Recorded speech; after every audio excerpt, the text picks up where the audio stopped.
Hi everyone အားလုံးပဲမင်္ဂလာပါကျွန်တော်ကတော့ဒီဗီဒီယိုလေးမှာသမိုင်းနဲ့ကဒီနေ့ဆိုတဲ့ season လေးကိုတင်ဆက်ပေးသွားမှာပဲဖြစ်ပါတယ်ဒီနေ့ဒီရက်မှာဘာတွေဖြစ်ပျက်ခဲ့တယ်ဆိုတာကိုပြောပြပေးသွားမှာပဲဖြစ်ပါတယ်ကဲအားလုံးပဲစလိုက်အောင်1685ခုနှစ်မတ်လ21ရက်နေ့မှာဂျာမနီနိုင်ငံရဲ့ထင်ရှားဆုံးဂန္ဓဝင်တည်ဆရာတယောက်ဖြစ်တဲ့ Johann Sebastian Bach ကိုဝေဖန်ခဲ့ပါတယ်1968ခုနှစ်မတ်လ21ရက်နေ့မှာတော့ပြင်သစ်လူမျိုးတင်ချာနဲ့ယူပဗေဒပညာရှင် Joseph Fourier ကိုဝေဖန်ခဲ့ပါတယ်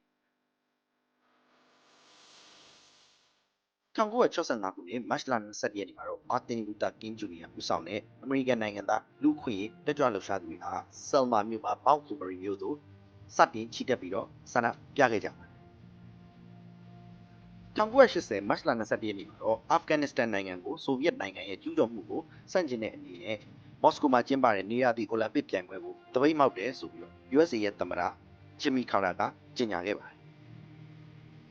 1990မတ်လ21ရက်နေ့မှာတော့နှစ်ပေါင်း106နှစ်ကြာအောင်ဂျာမနီနဲ့တောင်အာဖရိကနိုင်ငံတို့ရဲ့လက်အောက်ခံထိခဲ့တဲ့နမီးဘီးယားနိုင်ငံကလွတ်လပ်သောနိုင်ငံဖြစ်လာခဲ့ပါတယ်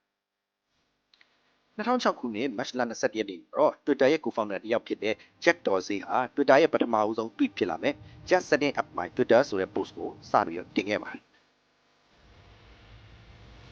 ဒါကတော့သမိုင်းတွေကဒီနေ့ဆိုတဲ့ season လေးကိုတင်ဆက်ပေးလိုက်တာပဲဖြစ်ပါတယ်အားလုံးကိုကျေးဇူးတင်ပါတယ်